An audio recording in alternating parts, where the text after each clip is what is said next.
When I'm on stage, yeah, okay. When I'm on stage, I'm not the guy that's talking to you now, right? That for sure. I'm aware of that. And I realize that the way I am on stage is sort of a hyperbolic version of who's talking to you now, right? Um, and anything that I do when I'm on stage is really just to say thank you, whether there's 10 people or 10,000 people. You didn't stay home and watch Netflix.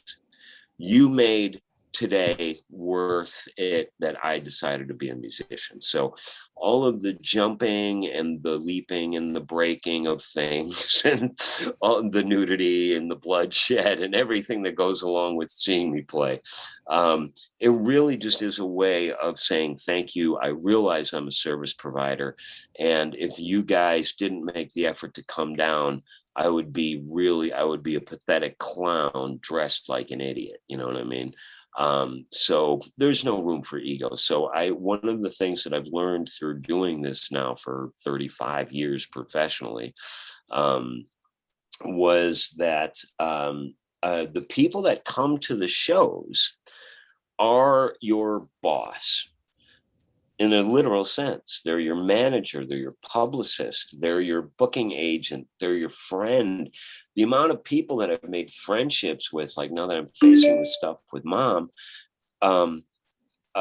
which I wasn't even aware of for like the first 6 or 7 months I was taking care of her, but all the stuff that's going on with mom right now, you know, when I sort of tentatively reached into the social media world saying, hey, this is what's up, the amount of love and genuinely helpful information that came back to this ignorant fucking dude that I am, particularly about that, from people all over the world. You know, obviously they're all sort of in my age range because this is when you begin to encounter these things. Right. And they've been really helpful and really gracious, and you know, and again, also from all sides of the political spectrum. I am totally about, can we focus on what brings us together? Because everybody else wants us to focus on what separates us. And if we believe those who would separate us, we are allowing ourselves to be manipulated. And they don't have our best interests at heart. My neighbor across the street is a total former guy supporter, okay? And I am totally not a former guy supporter. But I promise you, that is my brother.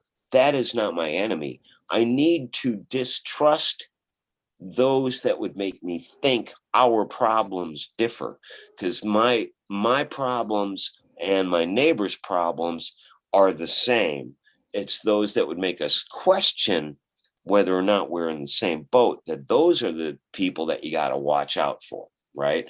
So I'm totally down with, like, guys, we got to let all that shit go away right the fuck now before this place spirals into a madness. And we got to remember, we're a country of immigrants that owe each other gratitude for making a special country that we can actually thrive in. I love cops. I'm totally not the bad ones, of course, not the bad ones, but that's who you're going to call when shit's going down. So they're not your enemy. Some of them are your enemy. Yeah, I've had a cop pull me over and put a gun to my head. I'm not even fucking black. You know what I mean? Literally. And a buddy of mine who is Air Force, we were going to the NAM show, coming back from the NAM show, and there was a detour, so I had to go make a 3-point turn to actually get back on the route, right? And I saw the fucker behind me, and I'm like, all right, do this by the book, Alex. You know, and I did the 3-point turn. I did everything legit. Pulls up behind me. Fucking cherries come on. I'm like, you gotta be fucking shitting me. Are you kidding?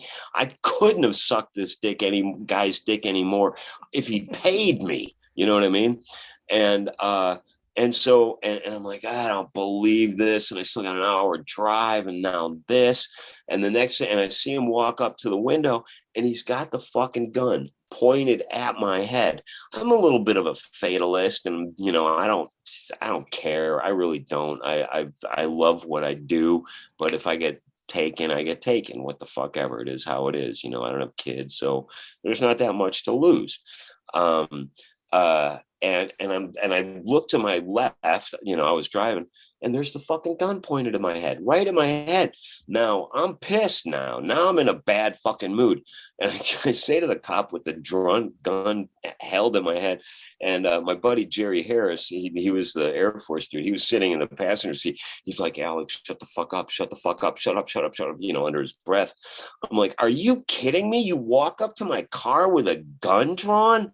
And this guy goes, I just want to get home to my family. I'm like, well, I'd like to get home to my family too. I'm from Chicago. Fuck you. You can't just walk up to me with a drawn gun because you're a cop, because I made a 3-point turn. And I was driving at the time. I had a white Volvo. A Volvo. Wow.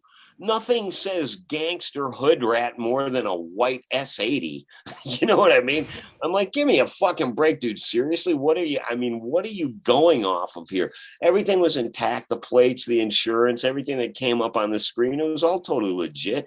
I don't have any fucking warrants or anything like that. But this fucking guy rolled up to me with it. So yeah, I don't like him. I think he's a fucking coward and a piece of shit, because he came up to my window with his gun drawn, ready to fucking put a bullet in my head for being alive. So fuck that cop. But that's not all.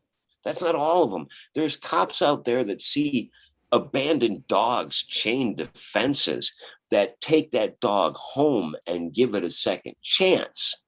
You know what I mean? There are good and decent people on the force, trust me.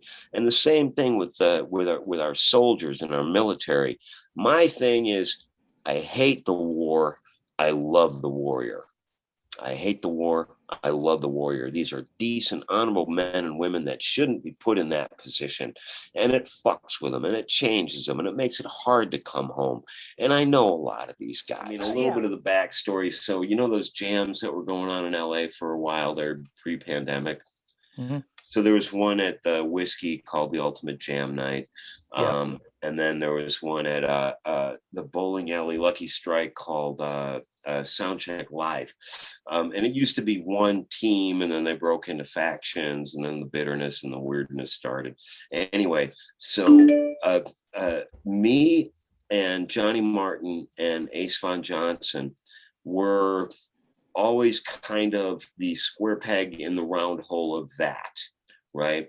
So everybody else would be clamoring to do the Whitesnake song, right? And then the three of us would just we were like, don't pick us. And we would just go way into the back. You can't see me. So we were like the token punk rock guys and whatever. So anytime that was like Ramones, obviously, I would get the call, or, Clash or whatever, it would be me, Johnny, and Ace, always with whomever. And, we'd get the Guns N' Roses tune and whatever. But generally speaking, they would put us on the stuff that was sweep free. But I would like to also say, sweeps really are just slow chords. So let's be honest about it. Chords are fast sweeps, probably twice the speed of a sweep. You know what I mean? I don't want to brag. I'm just saying, but I can play a C chord faster than anybody can play a sweep. And I take a lot of pride in that. But so we were always sort of the red-haired stepchild. And then the weird thing started happening where we were the ones getting all the work. Mm-hmm. Right. So, first I played with Little Caesar for 2-3 years, however long that was. And, there was this litany of, and then, those guys started jamming with Tiffany, which was the point. Tiffany came down, started hanging out at the jams, and she would do some AC/DC with us or whatever. And we'd be like, get the fuck out, bitch. She's killing, and she's cool. She's a cool chick, and very, very rock and roll, you know what I mean? Rock and roll perspective on things, easy hang. But so it doesn't surprise me that Scotty and Johnny are going out with her, and I think it's a smart move on her part, because it is, I would go There's a see. cool factor right there. Yeah, well, I would. I mean, if I saw, Tiffany featuring, if I didn't know Johnny and Scott and me grew up in Chicago, so we know each other well too. But and we're always threatening putting a band together that Scott would front. Scotty Coogan. There's a point right before the pandemic that we were actually talking about it, where we would do a band and he would be the front man, and he would come up from behind the kit and do all of this stuff, and then the pandemic pretty much took care of that once that kicked in. But so yeah, that's great that Johnny and Scotty are going to be going out with fucking Tiffany, and just even being able to say that, it's the other. I know some of the people in the Alice Cooper camp pretty well. And I'm like, how did Manson and Alice Cooper? I mean, how did this even happen? And now we have to take that 70s Alice Cooper perspective into account to fully appreciate what was said. So Manson's then manager, before his troubles, Manson's then manager, and again, this is 7-8 years ago, called up Alice's manager and said, hey, is there a chance that Marilyn can go on tour with Alice Cooper, because we think Alice would be a good influence on Marilyn? And it's true, though. He was a good influence on Marilyn. And I don't think it's coincidental that, we saw that little blip of like, I'm fucking Manson. I got to get my shit together. So when he started working with Tyler Bates, a buddy from Chicago, as I was saying earlier, he got a little bit hungry there for a second, and we can't forget that. I mean, when that dude came out, there'd been nothing like him before. I mean, there had been Alice Cooper, but I mean, now what you had was Iggy Pop and Alice Cooper put together. I remember seeing him in the club. I mean, and him getting the audience to spit, and I'd be like, oh. Yeah. Well, what the funny thing about Alice Cooper, Manson is, his favorite band was Life, Sex, and Death. I don't know, whichever. Life, Sex, and Death. And they actually formed at our first show in Florida. Really? Literally, like he told me that. He said, yeah, I think it was the Button South. I don't remember the name, but we did a show and there was 20 people there, max. There was 20 people there, but 2 of them ended up being in Marilyn Manson. So it was the bass player who's passed away now, and Manson. The other thing, and I say this all the time, but I believe it all the time too. Stable, balanced people don't make good art because they don't have to. They don't have to. You know what I mean? Oh, I got a nice job, beautiful everything. You know what I mean? I got my degree and whatever the fuck, and things are going exactly as they're supposed to, and everything's wonderful. And, the kids are going to have no problem getting, they got straight A's at Harvard and whatever the fuck. And it's kind of like, well, you don't have shit to complain about. It's the fucking one goth kid in the middle of Iowa who lives in a trailer. You know what I mean? That kid is the one that we're fucking, that's who we're taking care of. We're not taking care of the president of fucking Goldman Sachs. You know what I mean? Not at all. So we were, but the songs that we were working for were as fucked up as you can imagine, but they weren't garbage. They were challenging. And the chord progressions we were coming up with, I remember there was one that he came up with, and I'm like, dude, I've never, ever heard that sequence of chords put together. And it was hard to come up with a melody through it. But I mean, the work, in spite of the inebriation, was worth people's times to be able to hear. So even when he was at the deepest, darkest point that I was aware of in his addiction, the quality of the work didn't suffer. And you can listen to all those Bowie albums where he was all blown out on coke for fucking decades at a time. It's good music. Not for nothing, but I mean, they weren't a consistent live band when they were high, But like if you look like at Aerosmith, I mean, it worked until it didn't. You know what I mean? So by the time Draw the Line came around, I mean, there were still fucking killer fucking tunes on there. Can't Get It Up, Draw the Line, a bunch that elude me again. I'd have to look at the songs, but there was a bunch. Yeah, I And then can't think of, I got the album. I can't think of it in my head. I'm like, and well, even the one after it, Night in the Ruts, Chiquita was on that, and that was great. No Surprise was sort of like the sequel to Draw the Line, the song. I generally like the drugged out years of most bands. I like Done with Mirrors because they still weren't clean yet. So that still has a dirty sound. I like Done with Mirrors better than Permanent Vacation. Yeah, and because I was so happy for them that they were able to orchestrate a comeback, you know, it wasn't, well, I mean, I guess there's a time and a place for everything, you know what I mean? And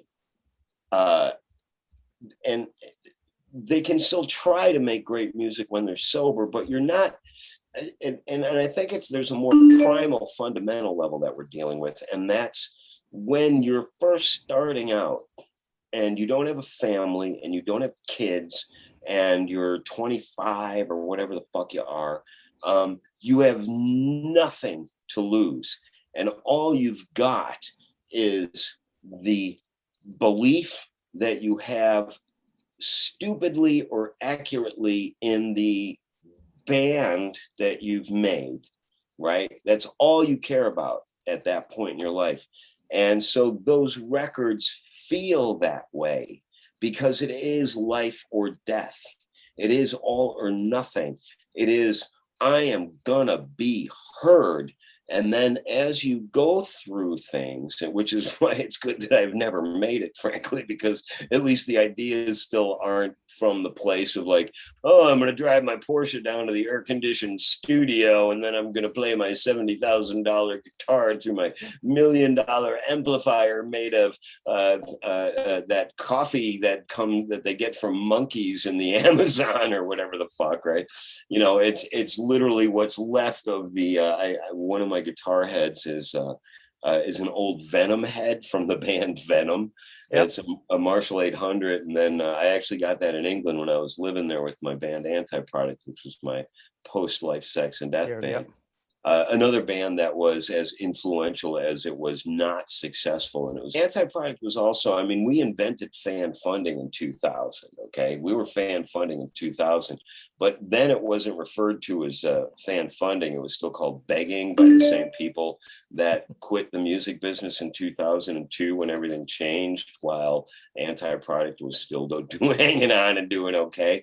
Because we went, you know, if you have 2000, and this is the thing, you know, I try to tell all my buddies this, your fan base numerically, whatever it is what it is. So when you put one shirt out there to get some money in during the pandemic when we're not working, you still only have 200 people that's going to buy your merch, right?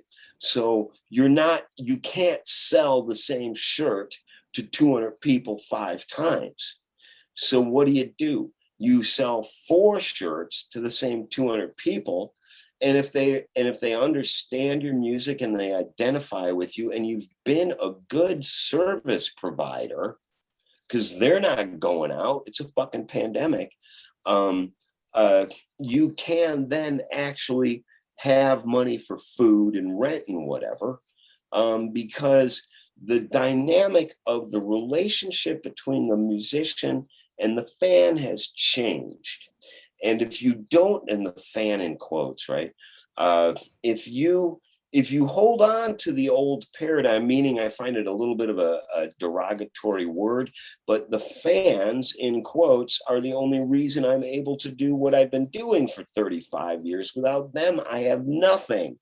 I can get in and out of bands, but unless I've earned the respect of the people that have chosen to see me play instead of watch Netflix, that's who my boss is, not Chip, not Richard Black. You know what I mean? I have to function in that paradigm, and I have to deliver what the people that are paying me directly need to hear. That's part of my job. Yes. But the people who make sure I have a job are the ones who come see us play. So frankly, they're more important to me than anybody I'm on stage with nowadays. I'm also aware what I do isn't for everybody, but I don't want it to be for everybody. I want it to be like early Christianity. I want it to be for like the freaks and the misfits and the people that don't fit in the way I didn't fit I in was when like, I you want was. people to wash your feet? That's, well, ideally, yeah. Not early Christianity. Only if they're over 18, though. Okay, You're grooming. I will. You're like, I've never groomed in my life. Look at me. Look, started anti-product in England. There was an American version, but this was the version that more people were familiar with. And I ended up literally married into the royal family. Okay, literally. Okay. And we were together for like 13 years. It was a you know, she hates me, I like her, so whatever, you know what I mean? Not like you do in high school, but like I don't have any ill feelings. That's a one-way street, whatever it is as it is. Okay. But so how does a guy come from the United States and within 6 months or however long it took for us to be going out, how does one this end up married into the royal family? Because dude, she was like such a black sheep. I mean, she had a purple mohawk for starters. Yeah, they're rebelling, and you were rebelling. Yeah, but I mean, I'm saying me, Right? but that's not true actually. And this is going to sound really pathetic, so you'll have to forgive the patheticism of this. But somebody in her family married into the Habsburg family, right? For anyone that may not know, the Habsburgs were the family that ruled the Austro-Hungarian Empire, which lasted for however long it did. But like all of the royal families across Europe came to this wedding, right? And the ex was decidedly rock and roll, and yeah, I mean, she had tattoos back in 2000, which was still like a little bit novel for girls back then. And I got my face tattoos at the end of the 80s, when, you know, now you can't go outside without bumping into a trust fund kid who's got facial tattoos. And I'm like, you know, but I do the slow roll past them when I see them. I look them, and you know what happens? It's the weirdest dynamic, you know, and they're cool. They're the fucking it kids. And you know what I mean? He's got the shades on inside the club, smoking the cigarette, leaning on the wall. And he's got some cute little hottie next to him for sure. And, you know, he's just living out his James Dean thing. You know, but you know, it's obvious that like, oh, you're 18 and you have facial tattoos, you have nothing to worry about for the rest of your life, nor you would if you were working at McDonald's, you wouldn't be able to do that right now. So and when I got a job at Guitar Center, I actually had to cover them up in the 90s. Wow. Yeah, just I put makeup. They wouldn't hire me with facial tattoos. Yeah, and that was in the 90s. You know what I mean? Because at that point, when I first started getting these, it was literally me and murderers. You know what I mean? And so what was your thought process on that?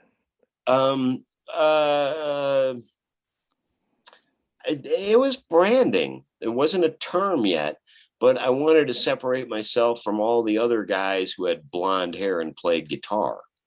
So in 87, I got this one. That was the first one, and they all mean something to me. That was the first one.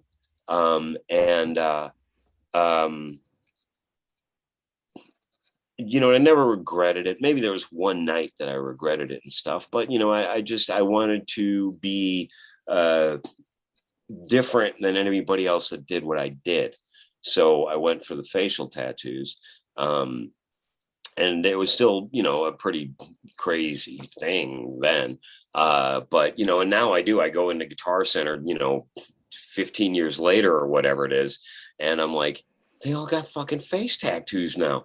I had to cover my shit up like when you were 10. So I could even, you know, because I was in between, it was before Sass Jordan and it was after, no, wait, it was after Sass Jordan and before Deep Julie. I don't know. I was in between gigs. You know, and I had to go get work. But the interesting thing was they offered that, and you know, sorry if you work at Guitar Center, you're listening to this, but I can't do it, just being honest. they wanted me to work on the floor selling to the customers, right? And I wasn't that sure that I wanted to be seen working on the floor at Guitar Center necessarily after coming off of Life, Sex, and Death and being, you know what I mean? Weren't you on Warner Brothers a week ago? What is that? You know? And it was weird because I did actually see people that I knew from Life, Sex, and Death that once I covered up these 3 tattoos, they didn't recognize me. They would walk past and they would look at me really intently and they'd be like, you know, but without the tattoos, like I can't be sure. Both instances, I was holding a mop, wiping the floor of the rock walk down. So I was super doing. One was a tour manager I'd fired, and one was the ex-girlfriend of the drummer from Life, Sex, and Death, who quit the band so he could move to Phoenix with her. And then a month after, this is my, you know, not trying to plant any bad seeds here or anything, but a month after he quit Life, Sex, and Death to move, ironically, to Phoenix with her, she left him again.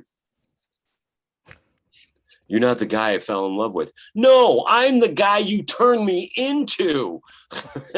So anyway, so, you know, these things, maybe I've not played as well as I wanted to on a given night. You know what I mean? Maybe I found certain riffs more challenging than I was able to play. But they've never broken my heart. They've been a constant source of inspiration. They never cheated on me when I was on tour. They don't mind if I play another guitar because they need a different sound. When I put them in the case, they don't bitch at me for like not giving them enough attention. And I realize I'm being a little bit glib and like bordering on sexist, but it has nothing to do with that. Music has never let me down. People have let me down a lot. So I know where, and this is a self-perpetuating thing. What I put into this is what I get out of the instrument. You know what I mean? Whereas, you know, relationships are very not self-perpetuating. You know, you're at the whim and whatever. And, you know, I mean, I've got girlfriends and whatever. That's not what I'm saying. But I'm saying I do know what makes me happy. And it's always been music. And music's never broken my heart. I mean, music, like after LSD broke up, I'm like, what? Now what? You know, I was supposed to be Jimmy Page by now. I'm 27. What happened? But that's, you know, that's, you get used to that, you know what I mean? And, you know, it's all swings and roundabouts, but, I like the company of these things a little bit more than people. How would you have what's your main guitars right now? Yeah, you know, I play whatever they give me basically, but this is my favorite guitar. This is a Les Paul. And then the other thing that maybe if I wasn't charging my wireless right now, I could actually play. But the other thing right now, and you know who Sam Bam is? I just talked to him last night. Okay, good. Sam Bam, he's going to be bigger than anybody you've ever talked to. Mm-hmm. Sam Bam's got that fucking freight train. And I remember when I first met him, he was like 21 and he was like this shy little kid and nobody was really, you know, I've always been the guy that like would walk the kid that got picked on home, not because I was such a great fighter, but I just couldn't stand the idea of that kid getting picked on and nobody being in his corner. So I would walk that kid home. So I saw that the players my age weren't really like giving Sam Bam perhaps the, you know, respect that anybody deserves, you know what I mean? That, you know, whatever. So, you know, we kind of broke down a little bit, and whenever I'd see him, I'd go, hey buddy, how you doing? And we'd always, you know, find little, you know, he was just finding his way before he is the Sam Bam now. And then I went away on tour. I think it was with Little Caesar. And I came back months and months later or whatever. And I saw him play again. And he was like a different fucking cat. I'm like he had all these moves now. And he was doing windmills and whatever the fuck. And I'm like, oh, shit, there's a lot going on here. And by now, you know, people had started to pay attention to how remarkable a player he is and just great attitude, everything. If any young player wants to look up to somebody, look up to Sam Bam. I actually literally, you can ask him the next time you talk to him, 3:00 in the morning, because we've got that non-existent band together. I don't know if you guys touched on it. Okay, well, we've got a band, me, Johnny Martin, him, and Stuart Carreras, who's a mixer and a producer and a songwriter and an incredibly talented multi-instrumentalist. So we've got a non-existent band together, a virtual band called Have and the Have-Nots. We just did Treat Your Mother Right by Mr. T, but it doesn't sound anything like Mr. T. And we got Jesse Camp, who is the Total Request Live DJ. Oh my God. Yeah, but I played guitar and co-wrote his album that he That's made. right. The Street Jesse Kid, what Camp, was it called? yeah, 8th Street Kids. Yeah, I was an Yep. 8th Street kid. And so we had a very cool relationship back then, and we still do now, and we stayed in touch over the course of time. And I got a hold of him and I was like, hey Jesse, I'm doing Having the Have-Nots, and here's the other videos that we've done, and we bring in guests. So we had Joey from Lizzie Borden play drums on the last one, which was Exciter by Priest. Yeah. Okay, so basically I took Peter Cottontail and grafted that onto the chassis of Exciter. And we got Robert Mason from Warrant and Machine and Lynch Mob, who's just such a fucking unbelievable singer. He's unbelievable. But he lives in Phoenix here, and he and I have been friends before we did anything in the world of rock and roll. I asked if he would come in and do it, and he just absolutely fucking blew the doors off it. He's like, well, what am I feeling here, Alex? Like method acting. And I go, well, don't ever betray Robert Mason, the frontman. Robert Mason, the frontman, needs to be present, but don't be afraid to be self-parodying, but never let the audience lose confidence in Robert Mason, right? And literally he goes, got it. Okay, I don't understand what I just said, but if you did, all the better. And then we started filming him, and he was absolutely perfect. He's wearing bunny ears, but he's doing like all the Dio moves, and and the body language is all right, but he's doing my favorite part of my two favorite parts in the last one before the Mr. T one that we just did, Treat Your Mother Right. He does slow motion head banging with the rabbit ears on. Right, and that was amazing. And he's singing the second verse, or the last verse rather, and I forget what the words are now.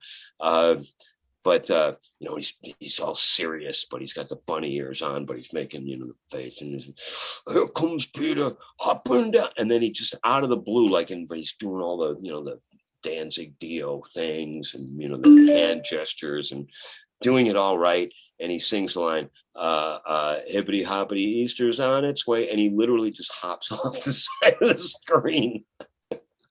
It was so, I can't even, I can watch it 100 times, and every time he cracks me up. If you'd asked me literally a year ago, Alex, would you ever turn down 6 months worth of touring? I would have been like, what, are you fucking high? You don't know me. The answer would have been absolutely not. I will not. I will tour. That is what I do. But then everything that my priorities shifted and stuff during the course of all of these things that we've been going through together, whether or not we care to admit that we're going through it together. But my priorities shifted, and I was very frankly, honestly, but I don't give a shit. I'm an open book. I was like right next door to a complete nervous breakdown about 3-4 weeks ago. And I didn't know why. I had no idea why, but I was like, and then it was just after we had announced that we were doing the shows with Faster were on again, just now. And that's when this weird malaise set into my consciousness that I couldn't explain, but it was there. And I remember, and I do that again, and this totally undermines everything that I said about not believing in God. But when my back is really against the wall, I have these two friends that died, both from Chicago, Michelle and Danielle. And they were people that I never questioned their motivations toward me. I never questioned whether or not they loved me, not the guy on stage, right? But me talking to you and all of our friends out there. You said Uh, Michelle. This wasn't Michelle from the song, was it? no, but I sing that every time I play that song, I sing it to her. So like if I ever do play with those guys again, which you know what I mean, like me and Chip are writing the next album now, you know what I mean? So in a way, like he's gonna go on tour and I'm gonna be the one feeding him riffs, you know I what I wouldn't mean? make a bet on anybody who's not going to play with Enuffs Enough at some point. At The this point, what? I wouldn't make a bet about somebody who's not going to play with Enuffs Enough at this point. Anybody, Eventually, like everybody will have everybody's going to play. been in enough Either they're enough. going to be on my show or they're going to be in Enuffs Enough. It's going to happen. At some point, my show is going to go on tour and play with Enuffs Enough. Yeah, you'll be the guitar. Your show will be the guitar player. Yeah. But Tony, who's back in the band now, he's the guy that I replaced. He's phenomenally talented and a really talented musician and a great engineer. And there's it's not an easy job, that one, because you gotta, you gotta sing a lot and this, that, and the other thing. There's all those things that come with the gig. So you have to be able to sing to a certain extent well. And you got to know how to play the songs, and you got to know how they are meant to feel when you play them, and this, that, and the other thing. So there's a lot of people that wouldn't be right for that job, you know what I mean? But Tony is definitely absolutely perfect for that job. And there's a couple other guys that, like, if Tony hadn't been available, that I would have maybe suggested. But the point being, every time I was playing, and Fly High Michelle is not a song I had anything to do with. I had nothing. That was written after I was already in Life, Sex, and Death. But I always sang that song to Michelle. Every night I sang that song to her. But so there was Michelle and Danielle. And whenever I find myself sort of, all right, what the fuck? Now what? I ask them, I'm like, guys, I know that you love me and that you accept me who I am, and it's not based on what I do on stage. What do I do here? And I was very emotional at that point. And I mean, this isn't long ago at all. And I got home and walked in my door and went out back and smoked a joint, and which is part of how you get in Enuffs Enough, by the way. You just have to be high. And so I walked out back and, had a moment to myself, and I realized, I admitted to myself, I don't want to do this tour. I don't want to do it. I don't want to be away from Mom. I've got too much responsibility. She's 82 years old. I don't know who she's going to be when I come back, if I go away for a long time. The dog is 13 years old. We almost lost him last year. We were told that we had to put him down twice in 2 weeks. I'm like, we can't do that. That's all Mom's got left of her dead husband. So he can't go because I'm going to be without a mom. So we got to keep this little furry guy alive. And we were able to do that. And, he's here. So I don't want to miss him. You know what I mean? And not putting too fine a point on it, but you don't get rich doing that. You know what I mean? So do I want to go out for, not particularly a lot of money to be away from the sunset years of my mom's life and the dog that I love as much as anything, you know what I mean? And the idea, again, if I was, somewhere, at a poorly attended show on a Tuesday night, and I got that phone call, and I was out there working, not making real money, you know what I mean? And away from my mom and the dog that I kept alive, I can't see the face of myself in the mirror. No, it's a good decision to stay home. I actually think if it was a high paying job, you still wouldn't do it. It's easier to say low paying because it sounds better. Yeah. I think if you're making a lot of money, you still couldn't do it. Well, I would sound crazier, but I think you wouldn't do it. I would. I don't know, because that scenario, frankly, did not present itself. But I would have the wherewithal to be able to do both. You know what I mean? So I could go out there and I could do like 3 or 4 gigs then, and I could come back, spend 2 days with mom, go back out. But at the pay, you know what I mean? I got to get in-home healthcare. Not that it had anything to do with rock and roll or fucking whores, you know, with cocaine or whatever people used to do. Getting You their know, face shut off. they're what? I said getting their face shut off. Yeah, oh, yeah, right. Yeah, right. Yeah, right. Oh, not that old chestnut. But and that was actually that happened the day after me and Donnie were started working on our record. I was like, all right, dude, so I'll be there at like 3 o'clock or whatever. I was supposed to be there. And he goes, oh man, no, don't come over. You know, something weird shit went down last night and a guy got shot in my apartment and all of this stuff. Or he was in the apartment when a guy got shot that was in the complex he lived in. And I'm like, yeah, let's take today off. I'll let you do. Yes, because his landlord was a big coke guy. Yeah. His landlord, if I remember the story, but his landlord, I don't remember who got shot. I know somebody got shot, and I know that he was there, and I know that the cops were questioning him, and I don't need any of that in my life. You know what I mean? It's like, nah, he can go figure that one out for yourself. I mean, I love Donnie, and I mean, the first time that I was in the band, Donnie and I were the closest. I mean, we were actually living together, so we were. We were literally inseparable for a long time. And I know all the skeletons and everything, I might add. And he is a genius. Donnie's a genius. I mean, I can't think of anybody that has more control of the songwriting craft than Donnie. You know what I mean? And you know, I would go out on a date and I'd come back 2 hours later. And, you know, he wasn't like, I was still motivated by ego a little bit more so. And so I'm like, oh my God, it's sex. But it was enough for Donnie to sit there and write tunes, you know, on his own.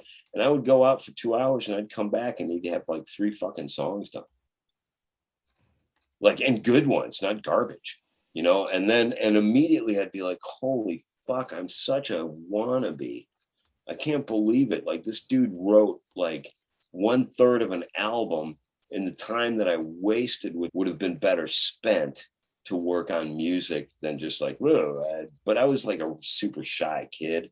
So when girls' perspective on me changed, not because I was any less shy, but because now I was on stage, suddenly I was not invisible, and you know what I mean, and like I got attention then. But I was like, well, I'm still the same nerd, so obviously you just think I'm cool because you don't know the real me, so you don't care about the real me. You just want the guy that was just jumping around on stage with his dick out or whatever bullshit I got up to that day. You know, and at some point the ego serves no purpose except to hold you back, you know. So there's all of those things. But yeah, Donnie, like when I heard Beautiful Things, that last album that he made, that song in particular, man, I'm not kidding. I heard that the first time and it was such a beautifully put together, well written, perfect sentiment tune, man. It took my head off. And I'm like, this guy's like our fucking Brian Wilson and just as messed up. But stable, balanced people don't make good art. Van Gogh without a history of mental illness is not Van Gogh. You know, so like a fair amount of damage. It's you know, it's what the kids are into. It is. So you told me you're doing something with Stars. Well, I play in Stars. Yeah, we're trying to. Now that I have more you're like time in so many bands, I don't even know at this point. Like, so you're going to tour with Enuffs, and then you're in Stars, but then you're also in Shark Island, and then. And I produce and manage the Darbies. I've been working with them for about 2 years now, and we're right on the verge of finishing their second record. You know, but I kind of have to fit it in between other stuff that I do. just given the nature of my life right now. So I'm maybe not as all consumed by it as I was once. But shit happens, and that's the way it goes. Maybe we'll have them on to promote the album then. Yeah, it's really great. I mean, it really is a great. And here, they're like 21 years old, and they listen to music that I thought when I was coming up was for old people. Right? What they're into now is the shit when I was 14 or 12 or whatever. I mean, they're not into Yes, but like I remember when I was listening to Kiss, 18-year-olds were listening to Yes because that was serious music. Kiss was for kids, but Yes was for adults, 18-year-olds. And so we didn't really give the Beach Boys a look in when we were listening to Kiss because that was from a different era. But these kids are starting with the Beach Boys and Queen and Led Zeppelin and the Beatles and the Doors, and that's what their first influences are. So that's what I'm saying, that like that was for old people from the perspective of a teenager back then. But this is the music. And here's the other thing. It is not coincidental that the plummeting of the music business ties in chronologically with the advent of the computer, right? Nor that young people now prefer songs that were recorded on analog, because sound waves are a real thing. Sound waves exist, and they are the highway that carry human emotions. Now, when you play, I have a degree in production. I'm way up on this whole. Watching analog and digital just crushed my soul watching it happen. So you're sort of, are you agreeing with what I'm saying? Absolutely. I mean, I went to college. I was splicing. I learned in college. I learned analog right at the very end. So right when grunge took out, they took it out. Apple laptops came around the same time when I was splicing. So, right. The same thing. The equivalent of analog. Well, and the thing being then, like a computer, so analog, like if I'm playing, whatever song I'm playing, and I'm trying to capture that feeling in how I feel, and then that becomes amplified or picked up by the pickups, and like, if I'm playing something and it's being recorded analog, it is actually capturing the wavelengths of emotion, for lack of a better word, which is probably the name of the next Phil Collins album. Sorrow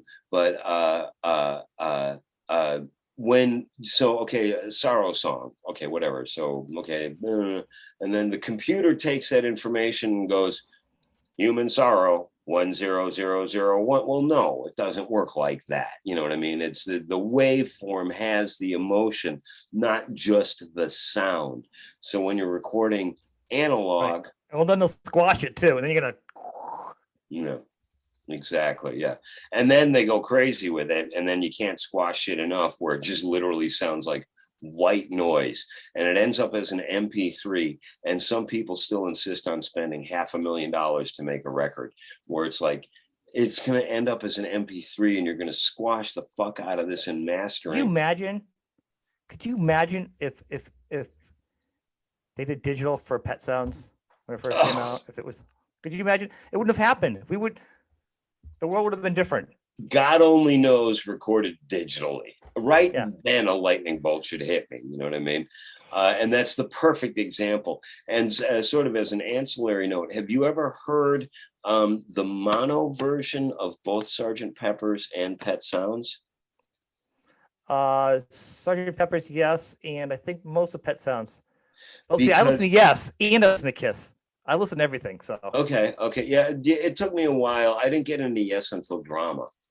I didn't get to Yes until it was a lot longer. Same thing with Zappa. I was in my 30s and 40s. Wow. Okay. Wow. Okay. What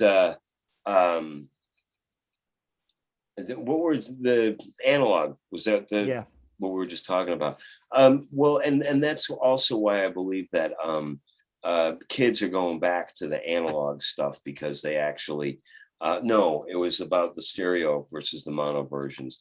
In mono, both the Beach Boys and the Beatles to me became much more rock and roll bands than, you know, when you had the drums over here and the vocals over here and whatever.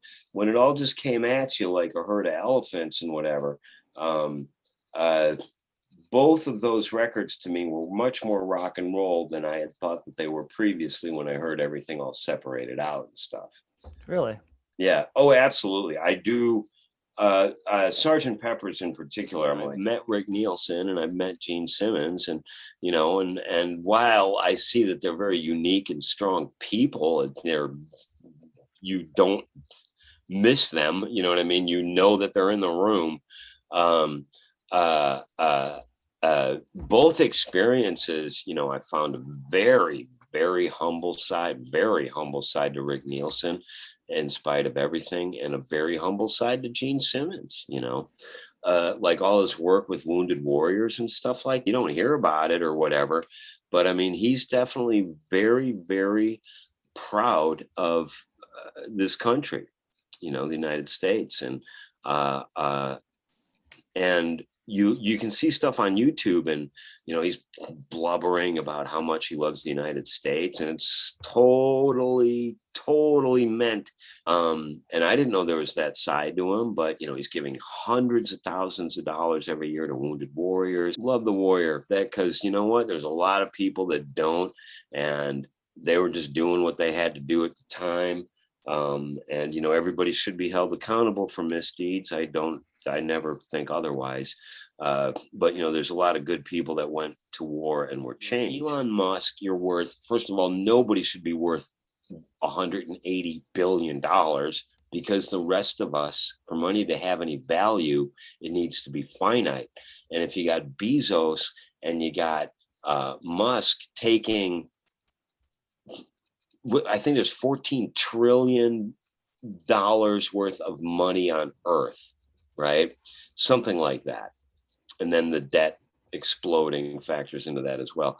But so if you've got two guys that have, two people that have 10% or whatever it breaks down to be of all the money there is, no, it's 20% actually, 20% of what money there is.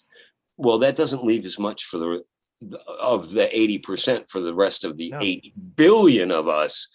You know what I mean? Okay, here's $1 for you. Okay, everybody, like if they took all that money and divided it equally, everybody would get $2, except Bezos and Musk. Well, I'm going to be on tour. It just won't be with Enuffs Enough. I just can't stay out on tour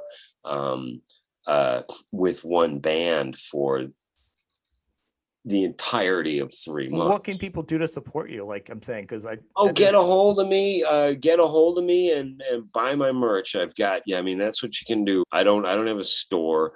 I owe the people that like my music and like what I do, and I have no airs and graces about this. And so if you want like a shirt, I am responsible for getting you that shirt. I don't need handlers. I don't need somebody else to put it in the envelope. I owe that person that reached out to me to buy something from me. So I want it to come from me, you know? So literally, I mean, I've got like unreleased Life, Sex, and Death stuff. I've got like vintage Life, Sex, and Death posters. I've got original CDs, and what I do, because right now the Life, Sex, and Death CD before shipping is going for $50 on eBay. So I sell it for $50 with no shipping. You know what I mean? Because one, I don't want them making money off of our hard work, and two, if the demand is such, I would rather that the people that like the music come straight to me, because I benefit from it. I didn't even think of that, but I wonder if some of them aren't bootlegs, and that's why they won't sell it to me. You know, that they just ran off and printed it for like $10 or whatever. You know, and now they're selling it to people that like what I do for, you know, 100, 150 with shipping from Italy. And maybe that's the cause for the action. I didn't think about that. But yeah, no, I'm going to go on tour. It just won't be with Enough, and it just won't be for, you know, every day of the week for a month. But I can do like weekenders. I can do out and back. I can do a couple of weeks, you know what I mean, in a row, because I got to get in a home care. You got to hook up with one of the M3 type of fly-in gigs, and with one of those Yeah, bands. exactly. Something like that would be ideal. You know what I mean? A lot of Something those like bands that. get those in and out over the weekends are good.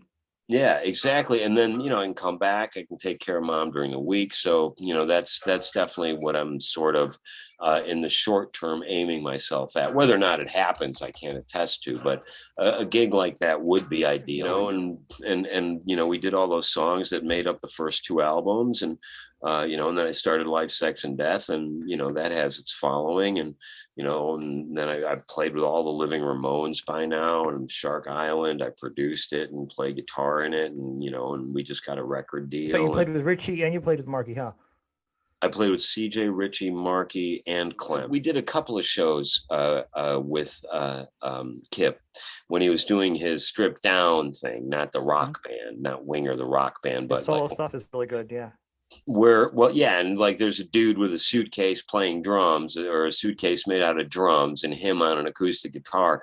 I mean, that's so not cheesy, fantastic. You're actually making something artsy out of that and still being Kip Winger. But so he had a fascination with me, and we did a couple of gigs together, and I always do yoga before I play, right?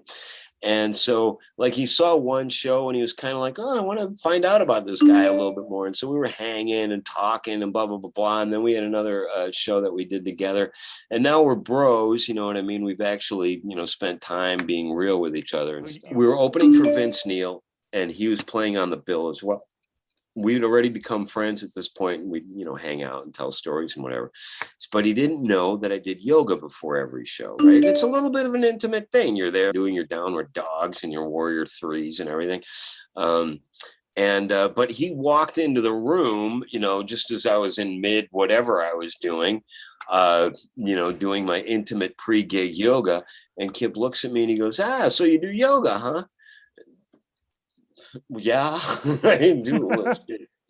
One leg, you know, and it's a half hour routine, right? Practice, as it's called, and I'll be fucking damned if Kip Winger didn't stand there and have a conversation with me for the entirety of this one yoga session before the show. And as it turns out, and it's not because he was like stalking me or anything like that. I don't get that from him. It was inappropriate. I'm like, yeah, I'm a vegan, and you know, and That's a good story. You know, but at one point, so I'm doing my thing, and we're talking, and I'm like, okay, this is weird, but it's happening, so it is what it is. And then at one point, so we were in like one of the rooms off to the side from like this restaurant area that was an outdoor gig. And so they put the bands in one of the rooms that was not used as with the restaurant that was part of the complex that all of this was in. And next to, there was the women's bathroom. One of the women's bathroom was down the hallway that door that we were behind led into. So a girl, of course, wearing a Winger shirt, a woman at this point, not a girl, like, you know, probably well in her 40s somewhere. And she comes walking down the hall, and now he's standing there, and I'm doing downward dog or whatever I was doing. And I hear from the other side of the door, oh my God, right? And so I'm downward dogging. Kip Winger's watching me do, and one of his fans is now screaming out, literally screaming, "Oh my God! Oh my God! Oh my God!" And then it goes into, "I'm not usually like this. I'm not usually like this." And the thing that they'd failed to do was lock the fucking door, right? And so she pushes in. Now I'm like, you know, I've been around enough like famous dudes that people look at the way Kip Winger's looked at, where I'm like, all right, well, this is going to go one of two ways. Either she's going to be totally cool, or this is going to get a little bit weird.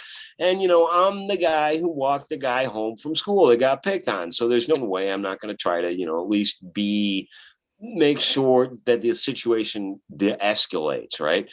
And she's standing there, and she's got the shaking hands going, and I must be acting like such an idiot. It's like, well, you're seeing Kip Winger, and but I knew he was going to be polite, and he was going to acknowledge her humanity, but he was not going to be as available as what she was expecting. So he didn't need that weirdness in his life at that moment either. So I kind of went in there and, talked to her and sort of, well, you can't really be in here right now. I'm trying to do my pre-gig yoga. I'm in one of the other bands. So, you know what I mean? I can't even hear me, obviously, right? He was very gracious and, and he signed the thing, but then it kind of like started dragging on, and now Kip's chick walks in and I'm like, look, I'm going to go because I have to go play a show, but she's really, really into Kip. So, watch what, because she was a smart person as well as attractive. Smart always is more important than attractive. Yeah. She was a smart person as well. So she was able to see what was unfolding in front of her. And obviously I saw him later, so it was handled fine. But that's the story of the day that Kip Winger watched me do an entire set of yoga before I did a gig opening for Vince Neil. All right, buddy. Thank you very much. And I very much appreciate it. And we'll be in touch. Okay. Let's do it again. All right. Very good, buddy. Bye. Have a good one, man.